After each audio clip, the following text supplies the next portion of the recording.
Swimming pool fruit salad. Madhapur के गांव में पटेल नाम का एक आदमी को लोकेश कहकर एक बेटा था। वो एक नंबर का कंजूस आदमी था। बहुत गंदा भी था, कभी भी साफ से नहीं रहता था और नहाता भी नहीं था। बदबू आ रहा है कहकर माँ पिता कितना कहने से भी बिल्कुल ही नहीं सुनता था। ऐसे ही पटेल मुन्ना कहकर एक अनाथ को बचपन से ही पाल पोसकर बड़ा किया था। मुन्ना एक होटल में काम कर रहा था। उसका बनाया फ्रूट सलाद कहे तो उस होटल में बहुत मशहूर था।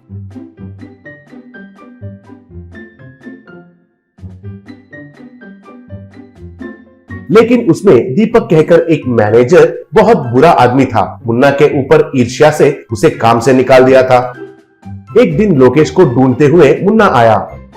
अब मुन्ना को देखकर लोकेश, अरे मैं इधर हूँ कहकर तुम्हें कैसे पता चला है रे? घर में भी नहीं कहा था। कहा। तब मुन्ना, बड़ा पिस्ता हो तुम, तुम्हारे बारे में कोई कहना है क्या? गांव में फैला हुआ ये चूहा मरने का गंध को सूंघते हुए आ गया हूँ। मिल गए हो, फिर भी हर रोज नहा सकते हो ना? माँ पिता से क्यों हमेशा डांट खाते रहते हो? कहा। तब लोकेश, छी छी, हर रोज नहाना है? मुझे जिंदगी में वो शब्द ही पसंद नहीं है। अरे जंगल में शेर नहाता है क्या? हिरन नहाते है क्या? सारे जानवर नहाते हैं क्या? उनको जो नहीं है वो नहाना हमको क्यों रे? स्पेशल से इंसानों को कितना पानी वेस्ट है, कितने पैसे वेस्ट है। एक बात पता है तुम्हें? वो किसी देश में एक आदमी 56 साल से नहीं नहाया कहकर पड़ा था। उसका रिकॉर्ड को तोड़ने के लिए देख रहा हूँ मैं, कैसा रहता है बताओ? कहा। तब मुन्ना, क्यों भाई रिकॉर्ड्स को तोड़ोगे? अरे तुम्हारे दुर्गंध से हमारा नाक फट रहा है। पहले तुम नहा के शादी तो करो। माँ पिता को ये एक ख्वाहिश कमी है। कहा। तब लोकेश, शादी करने के लिए मुझे कोई आपत्ति नहीं है, लेकिन मेरी पत्नी मेरी मर्जियों को समझना चाहिए। ऑफ कोर्स मेरा दुर्गंध को भी और स्नान भी उसे कभी कभी करना चाहिए। कहा। तब मुन्ना, अरे वाह, क्या फैंटेसी के ख्वाहिश के तुम्हारे। हमारे खरमा ऐसा है, देखो पिताजी तुम्हारे लिए एक रिश्ता देके है और तुम्हारा होने वाला मामा जी शादी के बाद व्यापार शुरू करने के लिए पैसे भी दिए हैं। तुम जब ओके बोलोगे तब शादी होगा। कहा। तब लोकेश, देखो मैं किसी चीज को भी इतना आसानी से नहीं मानता हूँ। पहले मुझे मेरे मामा जी को टेस्ट करना है। कहा। अगले दिन मुन्ना, लोकेश और पटेल, लोकेश के होने वाला मामा पटवारी और पटवारी की बेटी ज्योति सब मिलकर एक नया सा बनाया 2 स्विमिंग पूल्स के पास आए।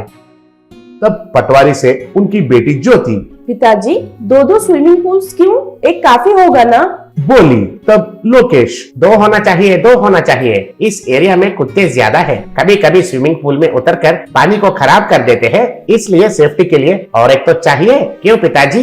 कहा। तब पटेल, वो नहीं है रे गंदा कहीं का। इन दोनों स्विमिंग पूल्स तुम्हारे लिए एक और मुन्ना के लिए एक दे रहे हैं। इस व्यापार में तुम दोनों तुम्हारा टैलेंट का प्रदर्शन कीजिए। कहा। तब मुन्ना, अरे शादी उसके लिए है, इसमें मुझे क्यों खींच रहे हो टैलेंट वैलेंट कहकर? कहा। तब पटेल, अरे तुम दोनों ज्यादा बहस मत करो और मैं जैसा कहता हूँ वैसे करो, समझ में आया? कहकर उधर से सब लोग चले गए। बाद में लोकेश उसका स्विमिंग पूल को बिल्कुल ही ध्यान नहीं दिया, उसके पास ही नहीं गया। लेकिन मुन्ना क्या करना है कहकर अच्छे से सोचकर एक दिन गांव में घोषणा करवाया, स्विमिंग पूल फ्री है और बगल और एक स्विमिंग पूल में फ्रूट सलाद रखे हैं, आकर एंजॉय करने के लिए ऐसा घोषित करवाया। उससे सब लोग स्विमिंग पूल के पास आए। तब लोगों से मुन्ना, देखिए आपका सेहत के लिए मेरा पिताजी पटेल और मामा जी पटवारी मुफ्त में स्विमिंग पूल को बनवाए हैं। ऐसे ही और एक स्विमिंग पूल में आपके लिए फ्रूट सैलेड तैयार रखा हूँ। देखिए वे लोग तो रिच पर्सन्स हैं, आपके लिए स्विमिंग मुफ्त में दे रहे हैं, लेकिन मैं तो रिच नहीं हूँ, इसलिए फ्रूट सैलेड के लिए तो पैसे लेता हूँ। समझ में आया? कहा। तब लोग तालियां बजाए और सब लोग तब के तब स्विमिंग पूल में ज्वाइन हुए। अच्छे से तैरकर बाद में बगल वाले स्विमिंग पूल में फ्रूट सैलेड को खरीदकर उसे खाकर एंजॉय करने लगे। फ्रूट सैलेड को मुन्ना अच्छा क्वालिटी से देने लगा। ये बात फैलकर अगल बगल गांव में से और भी लोग आने लगे। ऐसे बहुत सारा भीड़ बढ़ने के वजह से मुन्ना फ्रूट सैलेड को स्विमिंग पूल में ही तैयार करना शुरू किया।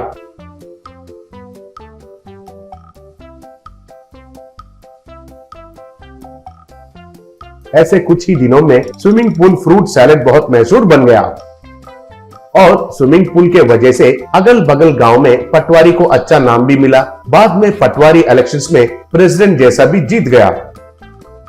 ये देखकर पटवारी और पटेल मुन्ना का खूब तारीफ किए। बाद में एक दिन पटवारी से पटेल, देखा मेरा खुद का बेटा को छोड़कर मुन्ना को दामाद बनाने के लिए कहा, लेकिन तुम नहीं सुने। अब देखो मेरा बेटा एक गधा कहीं का है, एक दिन भी इस पुल के तरफ आया है क्या? नहीं आया ना।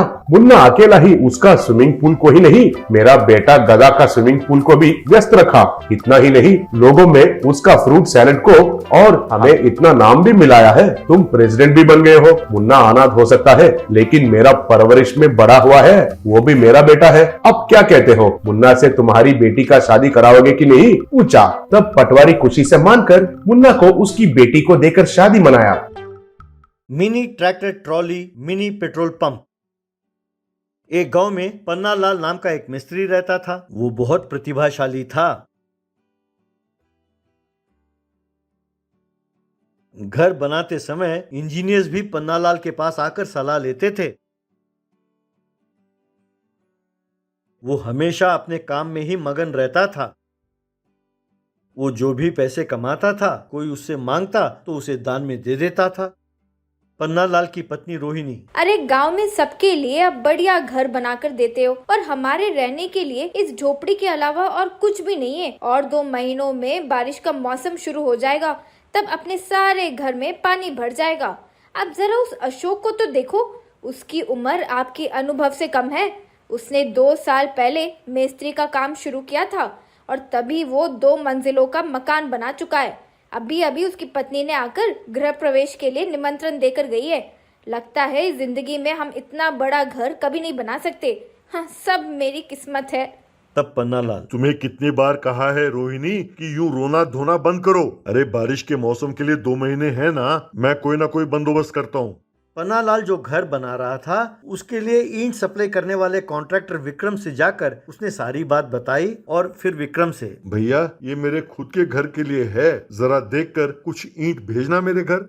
तब विक्रम, भाई साहब आप अपना घर बना रहे हैं तो मैं आपसे पैसे कैसे ले सकता हूँ? मैं यूं ही सड़क पर आवारा घूम रहा था, आपने मुझे काम दिया और आज मैं इतना बड़ा आदमी बन गया हूँ। मुझे बताइए भाई साहब आपको कितनी ईंट चाहिए? मैं 10 दिनों में ईंट तैयार करके भेजता हूँ। तब तक ट्रॉली में रखे हुए इन ईंटों को आपके घर के सामने डलवा देता हूँ। घर जाकर पन्ना लाल रोहिणी से, क्यों, अब तो तुम्हारी इच्छा पूरी हुई? तब रोहिणी, क्या घर के सामने थोड़े ईंट डलवा कर कहते हो कि मेरी इच्छा पूरी हो गई? तुम्हारा दिमाग तो ठीक है। तब पन्ना लाल ने जो विक्रम से बात की वो सब रोहिणी को बताया। ये सुनकर रोहिणी बहुत खुश हुई। उस रात को पन्ना लाल को अजीब अजीब आवाजें सुनाई दी और वो अपने नींद से जागा। थोड़ी देर बाद आवाजें बंद हो गईं। अगले दिन सवेरे जब पन्ना लाल ने जाकर देखा तो उसे लगा कि ईंटें कम हो गई हैं। दूसरे दिन भी आधी रात को पन्ना लाल को कुछ आवाजें सुनाई दी। सवेरे उठकर देखा तो उसे लगा कि कुछ ईंटें और कम हुई हैं। पन्ना लाल ने ये बात रोहिणी को बताया। रोहिणी, क्या हमारे घर के बाहर पड़े हुए ईंटों को कोई ले जा रहा है? अरे सुनने में बड़ा अजीब लग रहा है। मुझे नींद आ रही है, आप मुझे डिस्टर्ब ना करो, कहकर लेट गई। उस रात को पन्ना लाल बिना सोए जागता रहा। आधी रात होते ही उसे फिर से अजीब अजीब आवाजें सुनाई देने लगी। पन्ना लाल ने खिड़की से झांककर बाहर देखा। उसने देखा कि उसके घर के बाहर कुछ लिलीपुट मिनी ट्रैक्टर में ईंटों को लेकर जा रहे थे।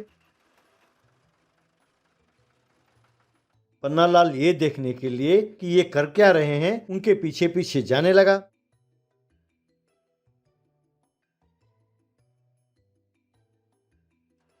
वो लिलीपुट एक जंगल के रास्ते से एक पहाड़ के पास जा पहुंचे।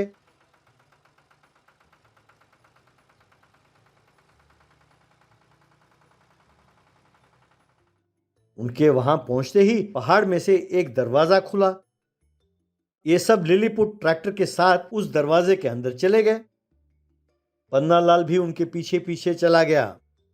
पन्ना लाल के अंदर जाते ही वो दरवाजा बंद हो गया। कुछ दूर जाने के बाद पन्ना लाल को छोटे छोटे घर दिखाई दिए। वहां बहुत सारे लिलीपुट जमा हुए थे। उनके बीचों बीच एक ईंटों का ढेर था। ये लिलीपुट जो ईंट पन्ना लाल के घर से ट्रैक्टर में लेकर आए थे, उन्हें उस ढेर में डाला। पन्नालाल गुस्से में, तुम सब कौन हो? चोरी करने के लिए तुम्हें मेरी ही ईंट मिले थे? चुपचाप मेरे ईंट मुझे लौटा दो। तब लिलीपुट में से एक व्यक्ति, पन्नालाल जी जरा शांत हो जाइए। मैं इस लिलीपुट राज्य का महाराजा हूँ। हम अपना एक नया राजधानी बनाना चाहते हैं। हम जानते हैं कि हमारे राजधानी का निर्माण के लिए आपसे ज्यादा काबिल व्यक्ति कोई और नहीं है। आपको यहाँ बुला लाने के लिए ही हमने इन ईंटों की चोरी की थी। आप हमारे लिए एक ईंटों वाला राजधानी का निर्माण करें। ईंटों के राजधानी का निर्माण का नाम सुनते ही पन्नालाल का गुस्सा मानो एकदम ठंडा पड़ गया। उसने तुरंत घर बनाना शुरू किया। उसने लिलीपुट के आकार के अनुसार एक ही तरह के छोटे छोटे घर बनाकर उन्हें दिया।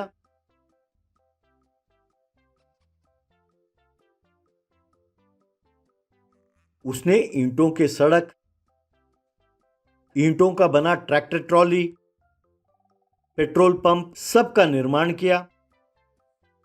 उसने लिलीपुट के यातायात के लिए कई तरह के ईंटों के वाहन भी बनाए। उसने 2 महीने के अंदर अंदर एकदम ईंटों वाले बढ़िया सा राजधानी बनाकर दिया। लिलीपुट के महाराज ने पन्नालाल के कारीगरी को देखकर उसकी खूब प्रशंसा की। लिलीपुट राज्य के युवराज ने अपने ट्रैक्टर ट्रॉली में मिनी पेट्रोल पंप में पेट्रोल भरकर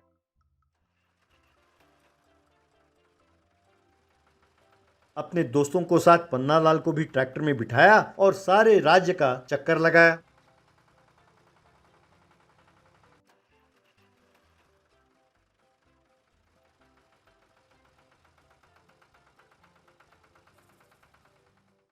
सब लिलीपुटों ने ताली बजाकर पन्नालाल का अभिनंदन किया। लिलीपुट के महाराज ने उस ट्रैक्टर ट्रॉली भर सोना देकर पन्नालाल का अभिनंदन किया। महाराज के दिए हुए उस सोने के साथ पन्नालाल ने एक आलीशान घर का निर्माण किया। रोहिणी ये देखकर बहुत खुश हुई।